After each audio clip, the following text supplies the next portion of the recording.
জীবনে কখনো হার মেনো না, কারণ জীবন হচ্ছে মানুষ একবারই পায়। জীবন কিন্তু বারবার ভগবান দেয় না।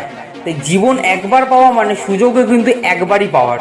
আপনি যখন হার মানার কথা ভাববেন, তখন অন্তত পক্ষে কারোর কথা মনে আনুন আর না আনুন, শাহরুখ খানের কথা ভেবে দেখবেন।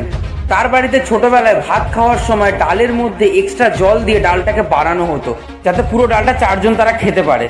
তো আপনি কেন পারবেন না?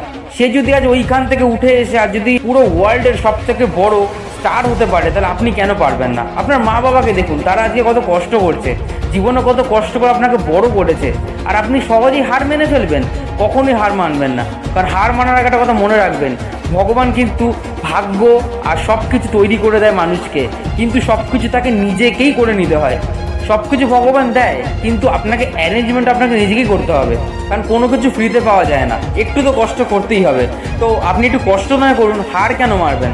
হার কখনোই মানবেন না, কারণ হার বোকারা মানে, হার যারা দুর্বল, যারা উইক, তারা মানে। আপনি কেন হার মানবেন? কারণ জীবনে হার মেনে নেওয়া কিন্তু সবার শেষ না। হার মেনে নেওয়ার থেকেও বড় কথা হচ্ছে জিতবো, এইটাই মনে রাখার হচ্ছে ব্যাপার।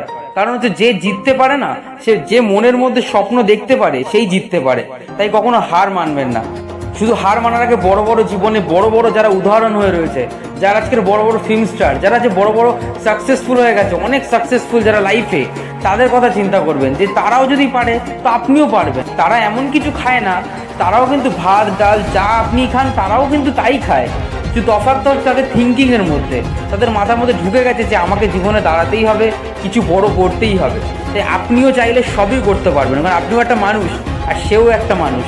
দুজনের মধ্যে কোনো তফাৎ নেই। তফাৎ তখনই আসে যখন আপনি নিজে ভেবে নেবেন মনের মধ্যে যে আপনি সবার থেকে আলাদা, আপনি কিছু পারবেন না, তখনই কিন্তু আপনি জীবনে হেরে যাবেন। তাই প্লিজ আমার একটা কথা